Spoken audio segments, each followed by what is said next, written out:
Sejam bem-vindos a mais um vlog. Eu sou a Simone Murari e você está no canal Simone em Portugal. E hoje nós vamos conversar sobre Portugal não é um paraíso. Então, antes da gente começar esse vlog, eu quero agradecer aos meus novos inscritos. Muito obrigada! O vídeo de hoje é muito importante, então vamos dar mais um toque de realidade, porque aqui a gente fala a verdade, a gente não tem intenção nenhuma de iludir. Lembrando que o meu público, ele é brasileiro, onde as pessoas que buscam informações corretas, sem nenhuma enganação, e que estão montando um planejamento para emigrar a Portugal. Eu gostaria de lembrá-los de mais uma coisa. Aquele vídeo que eu fiz sobre brasileiros virou um produto em Portugal, apenas de deixar um pequeno complemento. Aquele vídeo que você assistiu, todo mundo fala, tudo é maravilhoso, tudo funciona, tudo é perfeito, que eu até disse, desconfiem, porque com certeza em algum lugar vai ter algum produto a ser vendido. Eu quero que vocês tenham em mente. Quem busca morar em qualquer outro país, não existe um lugar perfeito. Aliás, quem conheceu o lugar perfeito, me conta, porque eu quero morar lá também. Eu faço parte de vários grupos de Facebook. Eu encontrei um texto neste grupo, ao qual resume, assim, quase 100%. Tem alguns pontos que eu não concordo, que aí eu vou até dizer aqui. E eu gostaria, então, de mostrar para vocês a visão de uma jovem portuguesa, o que ela acha de Portugal. Ela tem 27 anos, ela mora em Viana do Castelo. Eu gostaria de dar, então, a opinião dela.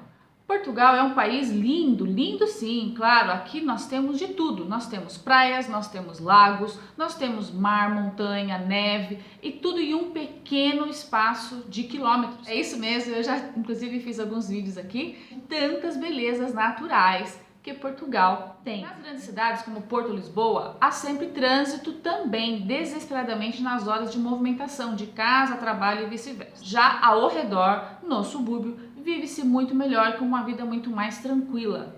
Porém, não há tantas programações e espaços culturais para entretenimento que pode aborrecer muita gente que gosta de uma vida um pouco mais agitada. Isso também é fato. A gente vem já com o histórico, a gente nunca pode esquecer disso, que quando a gente migra para um outro país, não é que a gente renasce, gente, isso é tudo ilusão. A gente teve uma vida, né? Então, a gente traz essa carga de experiência junto. Aqui, quando ela fala desses grandes centros, é exatamente isso. A gente também encontra problemas com trânsito, de dificuldade de locomoção, tem transporte público? Tem, mas ele pode não atender muito bem porque tem mais gente, então vale a pena a gente também ter ciência disso. Ela fala então aqui sobre segurança. Relativamente sobre a segurança, onde eu vivo, em Viana do Castelo, que é uma cidade pequenininha no norte de Portugal, que eu inclusive já fiz um vídeo sobre isso. E eu posso dizer que eu passeio de dia e de noite sozinha, com todos os meus pertences à vista, sem qualquer receio. Posso dizer até que o mesmo pode acontecer nas grandes cidades. Porém, como todo lado, também podemos achar lugares de pobreza, como em bairros sociais. Mesmo nestas situações, não acontece nada muito grave. A gente pelo menos não tem notícias de mortes. Porém, a nossa realidade de dados estatísticos, a criminalidade em Portugal tem sim aumentado bastante nos últimos anos, onde a gente então pode ver carros roubados e os famosos carteiristas que aumentam cada vez mais. Mas apesar de tudo, Portugal continua a ser um dos países mais seguros da Europa. Eu concordo absolutamente, Portugal é um país seguro sim, segurança é um ponto que não deixa nada a desejar. É claro que a gente sempre vai ouvir situações, né? Assim como em qualquer lado, mas longe de ser a violência que nós conhecemos no Brasil. Pra gente, eu como brasileiro, eu posso dizer que é perfeito, assim, segurança aqui é altíssima. Continuando então, ela também fala sobre a fama que as mulheres brasileiras, né, infelizmente até hoje, no ano de 2019, ainda possuem com a prostituição. Ela ainda fala que em um clube de striptease, com 10 mulheres, 8 são brasileiras. Gente, eu não posso afirmar isso porque eu não conheço. Aliás, eu até tenho colegas que falam, nossa, você viu ali que tem uma rodinha de prostituição, você viu em tal prédio, você viu em tal lugar. Eu nunca vi, não posso afirmar. Mas que a fama existe, ela existe. A gente percebe que isso está muito vivo ainda na mente de muita gente. E ela entra então em um outro ponto que é bastante interessante, dizendo que existe também um conceito ao qual o brasileiro e o português não se gostam. Isso acontece por diversas razões e uma delas começa com a própria internet, onde prolifera muito este lado negativo, E que em qualquer conversinha, seja muito pequena, entre um português e um brasileiro que começam a falar sobre espinafre, daqui a pouco essa conversa já vai chegar no ouro roubado. E um outro ponto que o povo português sente bastante, que nossas piadas brasileiras envolvem muito o povo português. Eu acho que este ponto é totalmente realista. Então ela vai para a área de educação, onde ela fala que aqui é mais normal ver um jovem com formação superior do que um jovem com ensino obrigatório. Portugal, nesse sentido, está extremamente bem servido, ao ponto de haver pedidos internacionais de profissionais para irem trabalhar ao exterior. Quase toda a gente sabe falar inglês, porque é uma língua obrigatória nas escolas, assim como o francês, criando bases nas crianças desde pequenas. A saúde e a educação são serviços gratuitos, havendo até apoio extra para os mais desfavorecidos. Mas, nesta evolução na formação profissional dos indivíduos em larga escala, levou uma carência de profissionais técnicos e de mão de obra, desvalorizando um pouco a formação superior e baixos salários.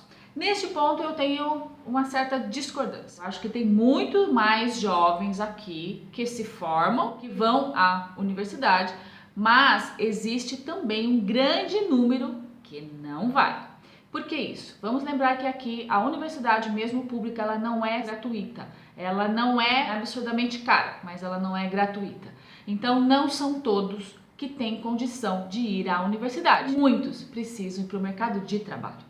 Uma pessoa com nível superior aqui, ela pode ficar até mais desempregada do que uma pessoa que teve uma formação técnica. O ponto que ela fala que todo mundo fala inglês e francês também não é verdade. Eu acho que o inglês, os jovens, sim, mas o francês não é todo mundo. Lembrando que é sim oferecido dentro da sala de aula, mas não é todo mundo que absorve. O conteúdo escolar, ele é muito rico, ele tem sim um alto nível. Não adianta você ser aluno, você tem que ser estudante. Uma vez que você não tem a visão que aquilo pode lhe servir para um futuro, para te complementar na sua vida profissional, você vai tirar a nota mínima. Então não quer dizer que você seja fluente. Porque eu até participei de um workshop sobre trabalho, 98% eram jovens, e eu, muito curiosa, sempre perguntando as coisas, eu identifiquei que só naquele grupinho que eu estava falavam sim o inglês, que eu não sei qual era o nível, mas francês nenhum. Então isso também não é regra. Então vai depender de cada aluno absorver ou não este aprendizado. E um outro ponto que ela também coloca é que saúde e educação são gratuitos. Não são. A saúde você coparticipa também, são valores pequenos, mas não é gratuito, a não ser naquela faixa de isenção. A educação também não é gratuita. A parte de alimentação, a parte de passeio, se você não tiver o escalão, você paga. Um dos temas mais importantes é a economia, a qualidade de vida em termos financeiros de um cidadão português. Infelizmente, Portugal é considerado um país pobre entre os países europeus. A nossa média salarial é ridicularizadamente baixa, os impostos são abusivos e absurdos, a corrupção no meu país é completamente descarada e nada é feito. Eu que estudei 5 anos para me formar como arquiteta, vou trabalhar para ganhar um ordenado mínimo. E sabem quanto custa para se viver sozinha em todos os bens mínimos essenciais? Pois é, o dinheiro não dá. Aqui trabalha-se para sobreviver, não para viver. Por essa razão, uma esmagadora maioria dos estudantes universitários estão a fugir do país após se graduarem, optando pelo exterior para terem melhor qualidade de vida, visto que nem condições financeiras conseguem para sair da casa dos pais. Em Portugal, a vida é mais barata que os demais países da Europa. Porém, os rendimentos são demasiado baixos para conseguir oferecer aos portugueses um poder de compra. Resumidamente, se você está muito bem na vida, reformado, com o bolso cheio de dinheiro, Portugal é um país dos sonhos para se viver. Se estão numa situação comum em que precisem daquele dinheirinho mensal para fazer a vossa vida, vão se deparar com o mesmo que todos nós portugueses nos deparamos todos os dias, com uma vida de escravo, para pelo menos conseguir pagar as contas no final do mês. Eu pessoalmente, devido a este mesmo motivo, já estou ponderando de imigrar para um país que me ofereça melhor condição financeira, que pelo menos eu não tenha que viver com esse fardo de apenas pagar as minhas contas. Vejam que isso aqui não é a minha opinião, isso aqui é o ponto de vista de uma pessoa formada, arquiteta, portuguesa e que está dizendo: não é fácil ganhar dinheiro em Portugal, por mais que você tenha uma profissão. Não se esqueçam disso. Quem tem uma condição de vida boa no Brasil e que consiga utilizar deste dinheiro para viver aqui em Portugal, Portugal não deixa a desejar. Quando você precisa gerar renda para você então poder pagar uma casa, comprar um carro, poder fazer um curso superior, aí a coisa muda um pouco de figura. E eu concordo com o relato dela, onde muitos formandos estão indo embora. É fácil deixar os pais, deixar família? Não é, gente. Luxemburgo hoje tem 20% da sua população portuguesa. Suíça, França, grande percentual. Então a gente vê portugueses também espalhados pela Europa e pela América. Então aquela coisa ilusória que a pessoa chega aqui e ela vai conseguir tudo na vida. Eu acho isso muito florido, eu acho isso realmente muito irreal. E ela então termina o texto dela dizendo: como vocês então podem observar, Portugal não é aquele paraíso que muita gente idealiza. Eu peço desculpa por ser tão direta e realista nesses assuntos, mas acho que isso é algo que vocês precisam saber antes de tomar qualquer decisão de mudar de país. Procure alguém que lhe conte a realidade, mas sem fireworks. Eu amo meu país, independente de qualquer problema que ele enfrente. Orgulho-me imenso da minha nacionalidade e de ser portuguesa e das minhas raízes. Eu achei fenomenal. Por isso que eu quis trazer esse texto aqui para vocês, porque vai muito de encontro com o que eu vejo, com o que eu defendo e com o que eu transmito, né? E que muitas vezes eu sou até mal interpretada porque as pessoas falam: você é negativa, você é muito desanimadora, destruidora de sonhos. Não sou, gente. É isso que eu sempre convido vocês. Vamos ser mais realistas. Tomem as suas decisões sabendo daquilo que vocês poderão encontrar aqui. Agora, isso é para quem ainda está produtivo, para quem ainda precisa trabalhar, para quem precisa gerar renda para poder fazer a vida. Se você já é aposentada, aí já é uma outra conversa. E você, o que você achou desse texto? Qual que é a sua opinião sobre estes assuntos que nós falamos? Conta aqui embaixo para mim qual que é o seu ponto de vista. Então, gente, se vocês curtiram, dê um like, subscreva no meu canal, cliquem no sininho para receberem sempre os próximos vídeos.